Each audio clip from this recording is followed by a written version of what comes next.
नमस्कार, आप सभी का मेरे YouTube चैनल पर स्वागत है।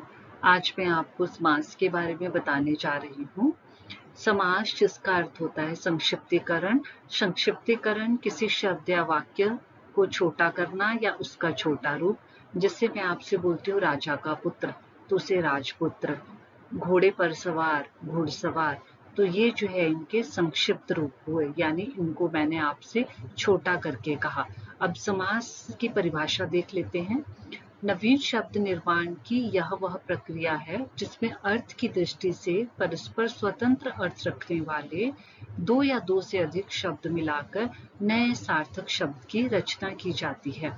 कहने का अभिप्राय ये है कि नया शब्द बनाने की ये वो प्रक्रिया है जिसमें जो है दो या दो से अधिक ऐसे शब्द जो अपना स्वतंत्र यानी पृथक पृथक अर्थ रखते हैं, उनको मिलाकर जो है एक नया सार्थक शब्द जो है बनाया जाता है। सार्थक शब्द यानी जिसका अपना अर्थ होता है। देखते उदाहरण के द्वारा, जैसे नील एवं कंठ। नील का अर्थ है नीला, कंठ का अर्थ है गला, तो दोनों को मिलाकर बन गया नीलकंठ। तो नीलकंठ नीला है, कंठ जिसका कौन है, वो महादेव यानी भगवान शिव। तो समास की दृष्टि में इन शब्दों को क्या कहा जाता है? नीलकंठ, नील एवं कंठ। आइए जानते हैं। जिस प्रकार दो शब्दों के मेल से समास प्रक्रिया के कारण जो नया शब्द बना उसे समस्त पद कहते। तो ऊपर दिए के उदाहरण में जो है जो नया शब्द बना नीलकंठ, इसे समस्त पद कहा जाएगा। और जब इन दोनों शब्दों को उसकी पूर्व स्थिति में लेकर आएंगे तो उसे समास विग्रह कहा जाएगा। विग्रह का अर्थ होता है टुकड़े करना। नील एवं कंठ, इसे जो है समास विग्रह कहा जाएगा। विग्रह करने पर जो है दोनों शब्दों में से प्रथम को, जैसे नीलकंठ में नील है उसको पूर्व पद या पहला पद, और द्वितीय को जो कंठ है उसको उत्तर पद या दूसरा पद जो है कहा जाएगा। समास के भेद। समास के 6 भेद होते हैं। अव्ययभाव समास, तत्पुरुष समास, कर्मधारय समास, द्विगु समास, द्वंद्व समास, बहुव्रीहि समास। जानते हैं नंबर 1 अव्ययभाव समास। अव्यय का अर्थ होता है बच्चों अपरिवर्तनशील। अव्यय या अविकारी अपरिवर्तनशील यानी जिस पर लिंग, वचन, काल, कारक आदि का कोई प्रभाव नहीं पड़ता, जो ज्यों के त्यों रहते हैं। अगर आप इन अविकारी या अव्यय शब्दों का प्रयोग किसी वाक्य में करते हैं तो इन पर जो है किसी भी लिंग, कारक, काल आदि का प्रभाव नहीं पड़ेगा। अव्ययभाव समास का जो पूर्व पद होता है वो प्रधान होता है। कई बार परीक्षा में प्रश्न रिक्त स्थान के रूप में भी आ जाता है। डैश समास का पूर्व पद प्रधान होता है और ये अव्यय और अविकारी होता है। और इसका प्रथम पद बच्चों कुछ शब्दों में जो है आपको देखने को मिलेगा उदाहरण में उपसर्ग होता है। उपसर्ग का अर्थ होता है आगे जुड़ने वाले शब्दांश। इस अवयव का जब उत्तर पद यानी दूसरे पद से मेल होगा तो समस्त पद यानी पूरा पद जो है अव्यय बन जाएगा, अपरिवर्तनशील बन जाएगा जब आप इसका वाक्य में प्रयोग करेंगे। जैसे प्रतिदिन, प्रति का अर्थ होता है प्रत्येक, तो ये यहाँ पर उपसर्ग भी है और दिन यहाँ पर संज्ञा है, तो इनके टुकड़े करने पर बना प्रत्येक दिन। आजीवन, आ उपसर्ग है, जीवन संज्ञा है और जीवन एक मूल शब्द भी है जिसका अपना एक अर्थ है। टुकड़े करने पर बना जीवन भर। हाँ बच्चों, अव्ययभाव समास के कुछ उदाहरण आपको ऐसे देखने को मिलेंगे जहां पर जो है दोनों पद समान होंगे और उनके बीच में योजक चिन्ह होगा। योजक चिन्ह का प्रयोग आपको द्वंद्व समास में भी देखने को मिलेगा, परंतु वहां पर जो है नियम कुछ और है। अव्ययभाव समास में अगर दोनों पद समान है, भले उनके बीच में योजक चिन्ह है, तो वहां द्वंद्व समास नहीं होगा, वहां अव्ययभाव समास होगा। आप ध्यान रखें इसे। इसके अगर आप टुकड़े करेंगे तो प्रत्येक घर या हर घर।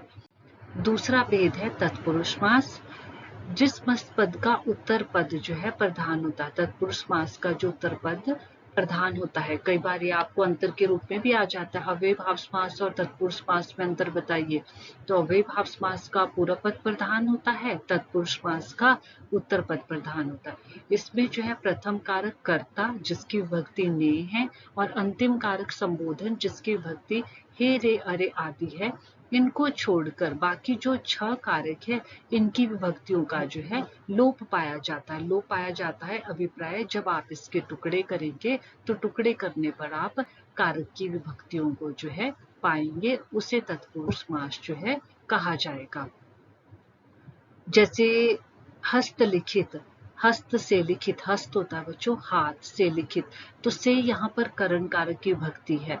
आपको जो है तत्पुरुष समास तभी आएगा अगर आपको कारक आते हैं, कारक की भक्ति आती है, अन्यथा टुकड़े करने पर आप नहीं पहचान पाओगे। देशार्पण, देश के लिए, अर्पण के लिए, संप्रदान कारक की भक्ति का यहाँ पर प्रयोग हुआ है। घुड़सवार, घोड़े पर सवार, अपादान कारक की भक्ति का यहाँ पर जो है प्रयोग किया गया है। प्रथम कारक कर्ता की भक्ति है ने, और संबोधन की भक्ति हे रे अरे।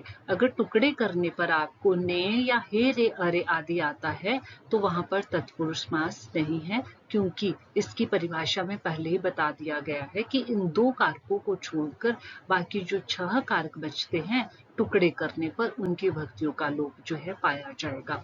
तत्पुरुष समास में इसका एक और भेद जोड़ा गया है। 6 भेद तो इसके पहले ही है जो कारक है। 7वां है न्य तत्पुरुष। न्य तत्पुरुष में जो है पूरा पद नकारात्मक होता है, यानी नहीं का बोध कराता है, जैसे अनुपस्थित, न उपस्थित, अभागा, न भागा, उसे भी तत्पुरुष समास में जोड़ा गया है। आप याद रखें न्य तत्पुरुष। तीसरा भेद है कर्मधारय समास। कर्मधारय समास वो होता है जिसका पूर्व पद विशेषण, विशेषण आपने पढ़े होंगे जो संज्ञा और सर्वनाम की विशेषता बताए, और दूसरा पद विशेष्य, विशेष्य यानी वाक्य में जिसकी विशेषता बताई जा रही है वो संज्ञा का शब्द है चाहे सर्वनाम का शब्द है, उसे विशेष्य कहा जाएगा। इसको पहचानने का एक और तरीका है, इसका एक पद उपमान, उपमान का अर्थ होता है तुलना, और एक पद उपमेय, उपमेय जिस व्यक्ति या वस्तु के साथ जो है तुलना की जाती है, इसका भी उत्तर पद प्रधान होता है। जब आप इसका विग्रह करेंगे, टुकड़े करेंगे, तो दो पदों के बीच में आप पाएंगे या तो केसमान का प्रयोग होगा, है जो, रूपी, इन शब्दों का प्रयोग आपको देखने को मिलेगा। जैसे उदाहरण के तौर पर महाराजा, महान है जो राजा, महान यहाँ पर क्या है विशेषण है, और राजा क्या है विशेष्य है, यानी संज्ञा का शब्द यहाँ पर प्रयोग किया गया है। कर, कमल, कमल के समान कर, तो यहाँ पर कमल क्या है उपमान है, इसकी जो है तुलना की जा रही है, और किसी व्यक्ति या वस्तु यानी कर यानी हाथ यहाँ पर उपमेय है, इसके साथ जो है तुलना की गई है। श्वेतांबर, श्वेत है जो अंबर, आसमान की तुलना जो है सफेद रंग के साथ की गई है। अगला जो भेद है द्विगु समास। द्विगु समास जिस मस्त पद का पूरा पद यानी पहला पद जो है संख्यावाची होगा, यानी आपको गिनती का बोध कराएगा, और विग्रह यानी टुकड़े करने पर इस समास में जो समाहार या समूह शब्द का प्रयोग किया जाता है उसे द्विगु समास कहा जाता है। जैसे सप्ताह, सप्त आपने संस्कृत अगर पढ़ी होगी, सप्त यानी 7, 7 दिनों का समाहार समूह। द्विगु, द्वि यानी 2, 2 गऊओं का समाहार यानी समूह। पंजाब, पंच यानी 5, आबो यानी नदियों का समाहार या समूह।